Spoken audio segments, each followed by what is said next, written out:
किसी Europe country में visit visa पे जा सकते हैं, जिसका वीज़ा प्रोसेस जो है वो बहुत ही ईज़ी हो। तो क्रोएशिया सबसे बेस्ट कंट्री है जहाँ पे आपके वीज़ा लगने के बहुत ज़्यादा चांसेस हैं। क्रोएशिया का ऑनलाइन वीज़ा कैसे अप्लाई करें या पेपर एप्लीकेशन? इसके लिए कौन से डॉक्यूमेंट्स चाहिए? कितनी फीस है इस वीज़ा के लिए और कितना टाइम लगेगा इस वीज़ा को प्रोसेस होने में? अस्सलाम वालेकुम फ्रेंड्स, मुझे उम्मीद है कि आप खैरियत के साथ होंगे। आज बात करूंगा कि आप क्रोएशिया के लिए कैसे विजिट वीज़ा अप्लाई कर सकते हैं, पेपर एप्लीकेशन या फिर ऑनलाइन। जो भी आपको ठीक लगे वो आप कर सकते हैं। आज मैं लाइव आपको ये दोनों चीज़ें स्क्रीन के ऊपर दिखाऊंगा और आप वीडियो को पूरा वॉच करना ताकि आपको पूरे प्रोसेस का पता चल सके कि ये एप्लीकेशन कैसे फिल होती है। कुछ लोग जो कंप्यूटर को नहीं यूज़ करना जानते तो उनके लिए पेपर एप्लीकेशन बेटर है, क्योंकि वो एप्लीकेशन फॉर्म का जो लिंक होगा वो मैं ऊपर वीडियो में दे दूंगा, ऑनलाइन का भी और पेपर एप्लीकेशन का भी। जो भी आपको ठीक लगे वो आप यूज़ कर सकते हैं। अगर पेपर एप्लीकेशन करनी है तो सिंपली उस लिंक को क्लिक करके तो आप पेपर एप्लीकेशन का जो फॉर्म है वो डाउनलोड कर लेंगे। साथ इस वीडियो को शेयर भी कर देना ताकि किसी और का भी भला हो सके जिसको इस प्रोसेस के बारे में नहीं पता कि कैसे करना है, वो भी इस वीज़ा को अप्लाई कर सकते हैं। बेसिकली ये विजिट वीज़ा है कि आपने कैसे विजिट वीज़ा अप्लाई करना है क्रोएशिया के लिए। क्रोएशिया ने अभी-अभी ज्वाइन किया है शेंगन को। इससे पहले वो ईयू का मेंबर था लेकिन शेंगन कंट्रीज़ का पार्ट नहीं था। ये 1 जनवरी 2023 को जो है उसने ज्वाइन किया था। लेकिन क्रोएशिया भी एक टूरिस्ट कंट्री है, यहाँ पे बहुत ज़्यादा टूरिस्ट जाते हैं। क्रोएशिया इतना स्ट्रिक्ट कंट्री नहीं है जितना अगर आप देखें जर्मनी, फ्रांस, स्पेन, इटली या फिर और डेनमार्क, स्वीडन, इन कंट्रीज़ को देखा जाए तो वो बहुत ही स्ट्रिक्ट हैं विजिट वीज़ा देने में। लेकिन क्रोएशिया की थोड़ी-सी नरमी है बाकी कंट्रियों की बनिस्बत, क्योंकि वो पहले तो ईयू का मेंबर था, उसके अपने रूल से जब वो शेंगन का पार्ट बना है तो थोड़े से उसके रूल डिफरेंट हुए हैं। लेकिन अभी भी अगर आपके पास एक अच्छी ट्रैवल हिस्ट्री है या फिर अगर आप रियली जो है वो विजिट वीज़ा अप्लाई करना चाहते हैं, तो आई थिंक क्रोएशिया आपके लिए बेस्ट चॉइस है अगर आप किसी भी यूरोप कंट्री में इंटर होना चाहते हैं। बहुत सारे लोग मुझसे पूछते हैं सऊदी अरेबिया से, कतर से, बहरीन, ओमान, यूएई से, Turkey, Malaysia, Pakistan, India, Bangladesh, Nepal से कि हमें बताएं कि किस तरह हम किसी यूरोप कंट्री में विजिट वीज़ा पे जा सकते हैं जिसका वीज़ा प्रोसेस जो है वो बहुत ही ईज़ी हो। तो क्रोएशिया सबसे बेस्ट कंट्री है जहाँ पे आपके वीज़ा लगने के बहुत ज़्यादा चांसेस हैं, जितने भी लोग हमारे पाकिस्तान में हैं या फिर किसी भी मिडल ईस्ट कंट्री में हैं। देखें यहाँ पे मिडल ईस्ट कंट्रीज़ और पाकिस्तान और इंडिया, बांग्लादेश में बहुत ज़्यादा डिफरेंस है, क्योंकि जब आप किसी भी मिडल ईस्ट कंट्रीज़ में हैं जैसे Saudi Arabia, Dubai, Oman, Bahrain, UAE में, वहाँ पे अगर आप वीज़ा अप्लाई करते हैं क्रोएशिया के लिए या फिर किसी भी यूरोप कंट्री के लिए, तो आपके लिए वीज़ा अप्लाई करना बहुत ही ईज़ी है, क्योंकि वहाँ पे आपके पास जॉब होती है, बैंक स्टेटमेंट होती है, वर्क वीज़ा होता है, तो देन उनको यही लगता है कि ये बंदा रियल है, इसने वहाँ पे जाना है और विज़िट करके वापस आ जाना है। तो बाकी कंट्री जैसे पाकिस्तान, इंडिया, बांग्लादेश, नेपाल, इनमें थोड़ा-सा वीज़ा देने का जो रेशियो है, वो थोड़ा कम है बनिस्बत मिडल ईस्ट की कंट्रीज़ में। तो अगर आप ऑलरेडी मिडल ईस्ट कंट्रीज़ में हैं, वहाँ से आप वीज़ा अप्लाई करें, तो मैं आपको गारंटी देता हूँ अगर आपके पास रियल डॉक्यूमेंट्स हैं, जो मैं आपको डॉक्यूमेंट्स बताऊँगा, तो आपका 99% वीज़ा जो है वो हो जाएगा। बहुत सारे लोग ये भी सवाल करते हैं, मैंने एक क्रोएशिया की वीडियो कल अपलोड की थी कि क्रोएशिया की जो एम्बेसी है, वो पाकिस्तान में नहीं है। सबसे पहले ये बात क्लियर कर देना चाहता हूँ कि आप वीएफएस के ज़रिए आपने वीज़ा अप्लाई करना है, जो भी पेपर एप्लीकेशन करेंगे। अगर तो आपने ऑनलाइन करना है तो सारा प्रोसेस आपका ऑनलाइन हो जाएगा। अगर उनको बाद में फिंगरप्रिंट्स का होगा तो वो आपको ईमेल करेंगे, तो देन आपने वैसे ही वीएफएस सेंटर से अपॉइंटमेंट लेके तो वहाँ ही अपने फिंगरप्रिंट्स देने हैं। दोनों वे आपके वीएफएस सेंटर के साथ ही लिंक होंगे। तो जो लोग पेपर एप्लीकेशन करना चाहते हैं, सबसे ईज़ी वे पेपर एप्लीकेशन है। सिंपली आप इस फॉर्म को डाउनलोड करें, किसी प्रिंट शॉप पे जाके तो आप प्रिंट करवा सकते हैं और उसके बाद आप फिल कर सकते हैं। अगर आप खुद नहीं कर सकते तो किसी से आप हेल्प लेके इसको फिल आउट करवा सकते हैं। जितने भी डॉक्यूमेंट्स होंगे इसके रिलेटेड वो भी मैं आपको आगे जाके बताता हूँ। कोई भी यूरोपियन कंट्री का वीज़ा अप्लाई करने के 2 वेज़ हैं। एक, आप अपनी बेस पे अप्लाई कर सकते हैं अगर आपके पास कोई भी ट्रैवल हिस्ट्री है, अगर आपने 2-4 कंट्रीज़ में विज़िट किया है, तो आप किसी भी यूरोप कंट्री का विज़िट वीज़ा अप्लाई कर सकते हैं। सेकंड ऑप्शन आपके पास होता है, अगर आपका कोई भी फैमिली मेंबर या फ्रेंड किसी भी यूरोप कंट्रीज़ में है, तो वो आपको स्पॉन्सर कर सकता है, उसकी बेस पे आप जो है वो वीज़ा अप्लाई कर सकते हैं। इस वीज़ा के लिए जो डॉक्यूमेंट्स आपको चाहिए, आपको वैलिड पासपोर्ट चाहिए, वो कम से कम जो है वो 3 टू 6 मंथ वैलिड होना चाहिए। ट्रैवल हिस्ट्री होनी चाहिए, अगर आप अपनी बेस पे अप्लाई कर रहे हैं, अगर आप किसी फैमिली मेंबर या फ्रेंड की बेस पे कर रहे हैं, तो आपको ज़रूरत नहीं है। आईडी कार्ड मस्ट चाहिए, अगर आप पाकिस्तान, इंडिया, बांग्लादेश, नेपाल में हैं, तो ये आपको उसकी आईडी कार्ड चाहिए अपनी कंट्री का। अगर आप किसी गल्फ कंट्रीज़ में रह रहे हैं, तो वो वहाँ पे जो वीज़ा कार्ड होगा, वो आपका आईडी कार्ड समझा जाएगा। बैंक स्टेटमेंट चाहिए 6 मंथ की, टिकट की रिजर्वेशन चाहिए, होटल की रिजर्वेशन चाहिए, हेल्थ इंश्योरेंस आपको मस्ट चाहिए। उसके अलावा मैरिज सर्टिफिकेट चाहिए, अगर आप मैरिज हैं, अगर आप मैरिज नहीं है तो आपको मैरिज सर्टिफिकेट की ज़रूरत नहीं है। पुलिस का सर्टिफिकेट चाहिए, अगर आप जॉब करते हैं तो जॉब का लेटर चाहिए और 3 मंथ की पे स्लिप चाहिए। अगर आपका अपना बिज़नेस है तो फिर 2 साल की टैक्स रिटर्न चाहिए और 3 मंथ की जो है वो बैंक स्टेटमेंट चाहिए। तो ये बेसिक डॉक्यूमेंट्स हैं जो हर यूरोप कंट्रीज़ को चाहिए होते हैं। अगर कोई आपको स्पॉन्सर कर रहा है, तो फिर आपको जो टिकट की रिजर्वेशन है और होटल की रिजर्वेशन देने की ज़रूरत नहीं है। क्योंकि मेन आपको यही उनको बताना होता है कि आप वहाँ पे विज़िट पे जाएँगे और देन वापस आ जाएँगे। और साथ में आपने एक अच्छा-सा कवर लेटर भी बनाना होता है। कोई भी अगर विज़िट वीज़ा अप्लाई करना चाहते हैं यूरोप में, तो आप बताएँगे कि आप इस कंट्री में जाएँगे या इस सिटी में जाएँगे, उस सिटी के बाद किस सिटी में जाएँगे, क्या-क्या आपने देखना है वहाँ पे, किस चीज़ के लिए आप इंटरेस्ट हैं। तो आप एक खूबसूरत-सा कवर लेटर बना सकते हैं और कितना टाइम आपने वहाँ पे स्टे करना है और फिर आपने वापस आ जाना है, क्योंकि पीछे आपका बिज़नेस है। तो आपको ये उनको बताना ज़रूरी होता है कि उनको आप पूरी तरह जो है वो ट्राई करें कि उनको ये बात बताने में कामयाब हो जाएँ कि आप वापस अपनी कंट्री में आ जाएँ। देन आपका डिसीज़न है कि आप वापस आते हैं या नहीं आते, उस पे मैं कुछ नहीं कह सकता। लेकिन मेन चीज़, अगर आपने वीज़ा हासिल करना है, तो आपके पास एक स्ट्रॉन्ग जो है वो बेस होना चाहिए। जब आपके पास एक स्ट्रॉन्ग बेस होगा, तो देन आपको कोई भी कंट्री वीज़ा देने में जो है वो ना नहीं करेगी।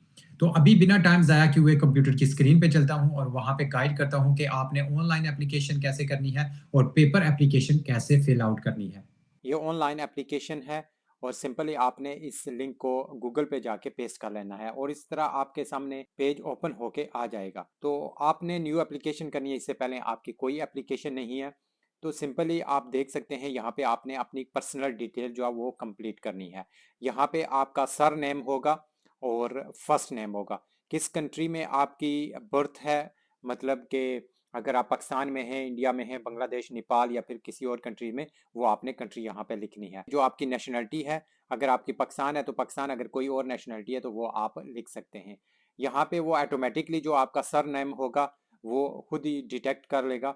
और डेट ऑफ बर्थ आपने लिखनी है, मैंने रेंडमली लिखी है। आपकी जो अपनी ओरिजिनल डेट ऑफ बर्थ है जो आपके पासपोर्ट पे है वही आपने लिखनी है। यहाँ पे कंट्री ऑफ बर्थ वो पाकिस्तान है, वो भी आपने यहाँ पे लिखनी है। और उसके बाद नेशनलिटी अगर कोई डिफरेंट है तो आप लिख सकते हैं, अदरवाइज पाकिस्तान वो ऑटोमेटिकली डिटेक्ट कर लेगा। मेल है या फीमेल वो आपने सेलेक्ट करना है, मैरिज है, सिंगल है या डिवोर्स, जो भी आपका स्टेटस है वो आप यहाँ से क्लिक कर सकते हैं। यहाँ पे कहता है कि नेशनल आइडेंटिटी नंबर ये आपके लिए नहीं है, आप इसको स्किप कर सकते हैं। उसके बाद आपका एड्रेस आएगा, जो भी आपकी होम कंट्री जहाँ पे आप अभी रह रहे हैं, ये आप अपने माइंड में रखें। अगर आप किसी भी गल्फ कंट्री में रह रहे हैं तो वो एड्रेस यहाँ पे आपने लिखना है। तो जिस कंट्रीज में आप रह रहे होंगे वो सिटी और उसके बाद यहाँ पे कंट्री होगी, यहाँ पे आप कंट्री फाइंड कर सकते हैं और यहाँ पे स्ट्रीट नेम और नंबर यहाँ पे लिख सकते हैं। ईमेल एड्रेस आपका जो ऑफिशियल ईमेल एड्रेस होगा वो आपने यहाँ पे लिखना है, जिसके ऊपर आपको एप्लीकेशन बाद में वो जो है रिव्यू के लिए भी सेंड की जाएगी। आपने रियल वाला लिखना है, मैंने जस्ट टेस्ट के लिए लिखा है। यहाँ पे जिस कंट्रीज में आप रह रहे हैं वो ओरिजिनल नंबर आपने वहाँ पे लिखना है ताकि आप इसको वेरीफाई कर सकें। तो जैसे आप सेफ एंड कंटिन्यू पे क्लिक करेंगे तो इस तरह आपको सीरियल नंबर दे देगा और यहाँ पे आपने अपनी पासपोर्ट की डिटेल कंप्लीट करनी है। यहाँ पे आप देख सकते हैं टोटल 6 पेजेस हैं हमारे सामने, हम सेकंड पे हैं तो हमने 6 कंप्लीट करने हैं। तो यहाँ पे आपके पास जो भी ओरिजिनल पासपोर्ट है, जैसे मैंने टिक किया है आपने वैसे ही टिक करना है। यहाँ पे आपने पासपोर्ट नंबर लिखना है, जो भी आपके पासपोर्ट के ऊपर नंबर है।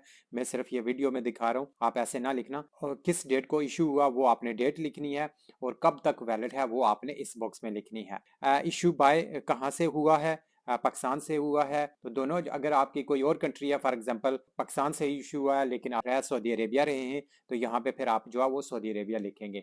या फिर कोई भी और कंट्री है वो आप लिख सकते हैं। यहाँ पे दो चीज़ें हैं, अगर आप पाकिस्तान, इंडिया, बांग्लादेश, नेपाल से अप्लाई कर रहे हैं, अगर आप उस कंट्रीज में रह रहे हैं तो आपने सिंपली इस नो को क्लिक करना है। तो पहले मैं यस वाले ऑप्शन को क्लिक करके तो आपको समझा देता हूँ कि अगर आप मिडिल ईस्ट की किसी कंट्रीज में रह रहे हैं जैसे Saudi Arabia, Qatar, Oman, Bahrain, UAE, Malaysia, Turkey या इन कंट्रीज में रह रहे हैं तो आपने रेजिडेंट परमिट लिखना है। जो भी आपके पास अकामा होगा, जो भी आपका वर्क कार्ड होगा, उसका नंबर यहाँ पे आपने लिखना है और कब तक वैलिड है वो यहाँ पे आपने लिखना है। और यहाँ पे आपने कंट्री सेलेक्ट करनी है, जो भी जिस भी कंट्रीज में होंगे उस कंट्री का नाम लिखना है। जैसे मैंने यूनाइटेड अरब अमारात से लिखा है तो आप भी जिस कंट्रीज में हैं वो आप लिख सकते हैं। अगर उसमें परमानेंट रेजिडेंट्स हैं तो फिर आप इसको टिक कर सकते हैं, अगर अदरवाइज आपको ज़रूरत नहीं है टिक करने की। यहाँ पे आपको सिर्फ वैलिड डेट ही डालनी है। तो जो पाकिस्तान, इंडिया, बांग्लादेश, नेपाल में होंगे तो यहाँ पे आपने सिंपली इसको नो क्लिक करना है। तो जैसे नो करेंगे तो आपको ये ऑप्शन नहीं देगा कि आप वो वाली डिटेल डालें। यहाँ पे आपसे पूछ रहा है कि आपकी जॉब क्या है, तो जो भी आपकी जॉब है, जैसे मैंने बैंकर लिखा है कि आप बैंक में काम करते हैं तो वो आप यहाँ पे लिख सकते हैं। जो भी आपका स्किल है उस स्किल के मुताबिक आप कोई भी जॉब यहाँ से फाइंड कर सकते हैं, वो आपको पूरी लिस्ट देते हैं। यहाँ पे कंपनी का नाम होगा, जैसे मैंने XYZ लिखा है, और कंपनी का एड्रेस होगा, कंपनी का फ़ोन नंबर होगा। अगर आप एम्प्लॉयड एड्रेस या फिर स्टूडेंट्स हैं किसी भी स्कूल में तो आप यहाँ पे स्कूल का नाम और स्कूल का एड्रेस और उनका फ़ोन नंबर लिख सकते हैं। ये बिल्कुल बेसिक डिटेल है। देन आपने सेव एंड कंटिन्यू पे क्लिक करना है। जैसे आप सेव एंड कंटिन्यू पे क्लिक करते हैं तो आपके सामने यहाँ पे देख सकते हैं थर्ड पेज आ जाएगा और टोटल हमारे पास 6 हैं। तो यहाँ पे थोड़ी सी कॉम्प्लिकेटेड इंफॉर्मेशन है जो आपने सही तरीके से सिलेक्ट करनी है। आपने किस लिए वीज़ा अप्लाई करना है यहाँ पे आप कर सकते हैं। टूरिज्म के लिए आपने अप्लाई करना है या विजिट एंड फैमिलीज या फ्रेंड्स। अगर आपको कोई स्पॉन्सर कर रहा है तो देन आपने ये वाला ऑप्शन क्लिक करना है। अगर आप सेल्फ पे क्लिक कर रहे हैं तो देन आपने टूरिज्म के लिए जो है वो क्लिक करना है। जो भी ऑप्शन आपके लिए वैलिड होगा वो उसी को आप क्लिक करेंगे तो उस मुताबिक ही आपको जो है वो इंफॉर्मेशन देगा। किस डेट को जो है वो वहाँ पे अराइव करना चाहते हैं तो यहाँ पे कोई भी आपकी डेट 3 मंथ आप बाद की डेट जो है वो सिलेक्ट कर सकते हैं, क्योंकि आप इतनी ही सिलेक्ट करें क्योंकि आपके वीज़ा प्रोसेस होने में 4 to 6 वीक लग जाएंगे। और यहाँ पे होगा कि किस डेट तक आपने रहना है तो वो भी डेट यहाँ से आप फाइंड कर सकते हैं। अगर 2 हफ्ते के लिए है तो यहाँ पे जो डेट सेलेक्ट करेंगे 2 हफ्ते से आगे वाली डेट यहाँ पे फिक्स कर सकते हैं। कितनी एंट्रीज चाहिए, 1 एंट्री चाहिए, 2 एंट्री चाहिए, वो आपके ऊपर है। उसमें कोई वीज़ा में डिफरेंस नहीं होगा, ना ही फीस में डिफरेंस होगा, जो भी आप कर सकते हैं। यहाँ पे कितने टाइम के लिए अगर आप किसी और कंट्रीज़ में ट्रांजिट के लिए जाते हैं, फॉर एग्जांपल अगर क्रोएशिया में जाते हैं तो क्रोएशिया से आप किसी और यूरोपियन कंट्रीज़ में इंटर होना चाहते हैं तो यहाँ पे आप लिख सकते हैं। अदरवाइज़ मैं आपको सजेशन करूँगा कि आप कोई और कंट्री ना लिखें, अदरवाइज़ क्रोएशिया आपको वीज़ा नहीं देगा। तो यहाँ पे आपकी डेस्टिनेशन कौन सी कंट्री है, यहाँ पे आपने क्रोएशिया ही चूज़ करनी है। अगर कोई और कंट्री चूज़ करेंगे तो क्रोएशिया आपको वीज़ा नहीं देगा। तो यहाँ से आप उस कंट्री को फाइंड करें। जैसे मैंने क्रोएशिया लिखा है। क्रॉसिंग फर्स्ट एंट्री बॉर्डर आप बिल्कुल ना लिखें। फर्स्ट मेंबर ऑफ स्टेट, जो भी क्रोएशिया की जो सिटी है उसी को आप प्रेफर करें तो वो आपके लिए बेटर होगा। आप कोई भी ऐसी और डेस्टिनेशन ना चेंज करें जिससे क्रोएशिया आपका वीज़ा जो है वो रिफ्यूज़ हो जाएगा। यहाँ पे आपसे पूछता है कि entry permit for the destination countries, यहाँ पे आप लिख सकते हैं लेकिन आप ना लिखें, वो आपके लिए बेटर है। अगर आपके पास यस है, अगर जैसे मैंने आपको बोला अगर आपकी ट्रैवल हिस्ट्री है तो आप यहाँ पे सिलेक्ट कर सकते हैं। तो मैं आपको यही बोलूँगा कि अगर आप इसको यस करें, जो भी कंट्रीज हैं यहाँ पे, फॉर एग्जांपल अगर आपने बहरीन का वीज़ा था तो यहाँ पे बहरीन को सिलेक्ट करेंगे, किस डेट को मिला था वो डेट आपने सिंपली यहाँ पे सिलेक्ट करनी है। बता सकते हैं कि कब तक वैलिड था। उसके अलावा यहाँ पे कोई और कंट्री भी आप सिलेक्ट कर सकते हैं, जैसे अज़रबैजान है, ऐसे आप इसकी भी ऐसी डेट कि कब इशू हुआ था और कब तक जो है वो वैलिड था। तो ये डेटें आप खुद जो है वो सिलेक्ट कर सकते हैं कौन सी कंट्रीज़ हैं वो आप यहाँ पे 3 कंट्रीज़ का उन्होंने ऑप्शन दिया, 3 से ज़्यादा उनके पास ऑप्शन नहीं है। तो 3 ही आप अगर जो भी आपकी ट्रैवल हिस्ट्री हो उस हवाले से आप यहाँ पे दे सकते हैं। इससे पहले अगर आपके कोई फिंगरप्रिंट्स कलेक्ट हुए हैं किसी भी यूरोप कंट्रीज के तो आप यस कर सकते हैं। यस करेंगे तो यहाँ पे आपको डेट डालनी होगी, अगर नहीं है तो आप इसको नो करें। तो जैसे आप नो करेंगे तो सेव एंड कंटिन्यू पे क्लिक करेंगे। तो जैसे सेव एंड कंटिन्यू पे क्लिक करेंगे आप देख सकते हैं हम नंबर 4 पेज पे आ गए हैं। टोटल 6 हैं। यहाँ पे जो इन्फॉर्मेशन होगी वो इनविटेशन के हवाले से है। जैसे हम बात कर रहे थे कि अगर आपको कोई इनविटेशन भेज रहा है, जैसे आपको कोई स्पॉन्सर कर रहा है, तो उसकी डिटेल यहाँ पे हमने लिखनी है। अगर आपको कोई फैमिली मेंबर या कोई फ्रेंड कर रहा है तो आपने फर्स्ट वाला क्लिक करना है, नहीं तो आपने यहाँ पे लीगल पर्सन वाली करनी है। मतलब कि जहाँ पे आपका रेस्टोरेंट होगा, होटल होगा, उसकी यहाँ पे इंफॉर्मेशन आपने डालनी है। तो यहाँ पे मैं जल्दी से XYZ कर देता हूँ, और इसके अलावा XYZ यहाँ पे भी हो जाएगा। आपने वही इंफॉर्मेशन लिखनी है जो होटल की होगी। ठीक है, होटल का नाम, कहाँ पे उसका एड्रेस है, वो सारी चीज़ें यहाँ पे आपने डालनी है। उस पर्सन का नाम अगर आपके पास है, एड्रेस है, वो चीज़ें आपने यहाँ पे लिखनी है। तो वो सेम टू सेम डिटेल जो है वो यहाँ पे भी आप डाल सकते हैं। तो जैसे आप ये कंप्लीट करेंगे, उसके बाद आपसे पूछेगा कि वीज़ा एप्लीकेशन आपके अपने के लिए है या किसी और के लिए है। तो यस, आपके अपने लिए है। अगर कोई स्पॉन्सर है तो यहाँ पे स्पॉन्सर क्लिक कर सकते हैं। देन आपको ये वाली डिटेल कंप्लीट करनी है। तो क्योंकि ये आपके सेल्फ के लिए है, तो आपसे पूछेगा कि वहाँ पे कैसे आपने एक्सपेंस करने। आप कैश भी कर सकते हैं, और उसके बाद क्रेडिट कार्ड वाला ऑप्शन आप क्लिक करें। तो सेव एंड कंटिन्यू पे जैसे आप क्लिक करेंगे तो देखें यहाँ पे ये चीज़ हमारी कंप्लीट हो गई है। हमें बता रहा है कि आपका पेज जो है वो 5 पे आ गए हैं, और टोटल जो है वो 6 पेजेस हमारे लिए हैं।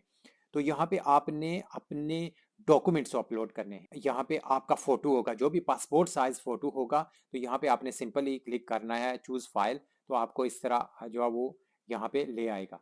तो यहाँ पे आपने सिंपली इसको ओपन करना है।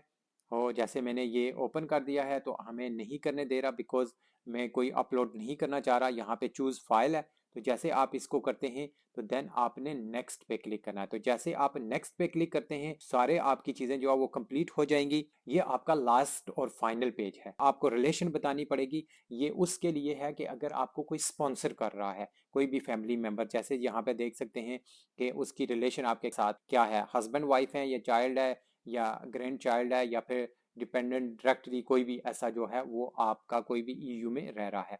तो इसलिए आपका कोई भी नहीं है, तो आपने फाइनलाइज कर देना है, सेव पे नहीं क्लिक करना। तो जो ही आप ये करेंगे तो आपकी एप्लीकेशन कंप्लीट हो गए, आपको ईमेल आ जाएगी आपका विद सीरियल नंबर। तो देन वो आपकी एप्लीकेशन को रिव्यू करेंगे। उनको लगेगा कि हाँ जी आपकी एप्लीकेशन सही है विद डॉक्यूमेंट्स। अगर उनको और भी डॉक्यूमेंट्स चाहिए तो वो भी आपको बताएंगे, और साथ आपको अपॉइंटमेंट जो है वो फिर VFS सेंटर में जो भी नियरेस्ट होगा वहाँ पे आपकी एप्लीकेशन के लिए जो है वो फिंगरप्रिंट लिए जाएंगे। और साथ ही आपको वहाँ पे भी करना पड़ेगा। इस वीज़ा की जो फीस है वो 60 यूरो है, और इस वीज़ा को प्रोसेस होने में 4 to 6 वीक लगेंगे। तो ये सारा कंप्लीटली ऑनलाइन एप्लीकेशन है, और ये पेपर एप्लीकेशन है। ये बिल्कुल बेसिक एप्लीकेशन है। जैसे मैंने आपको बताया, यहाँ पे आपका फोटो होगा, आपकी पर्सनल डिटेल होगी।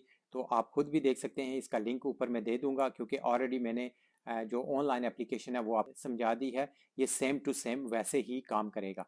तो यहाँ पे आप देख सकते हैं बहुत ही बेसिक जो इन्फॉर्मेशन मैंने वहाँ पे दी है, सेम टू सेम इंफॉर्मेशन यहाँ पे भी है, कोई भी डिफरेंस नहीं है। तो ऑनलाइन एप्लीकेशन को देख के आप ये भी फिल कर सकते हैं, सिमिलर ही है। जब भी पेपर एप्लीकेशन करेंगे तो यहाँ पे एंड पे आपने प्लेस ऑफ डेट लिखनी है और सिग्नेचर करने हैं।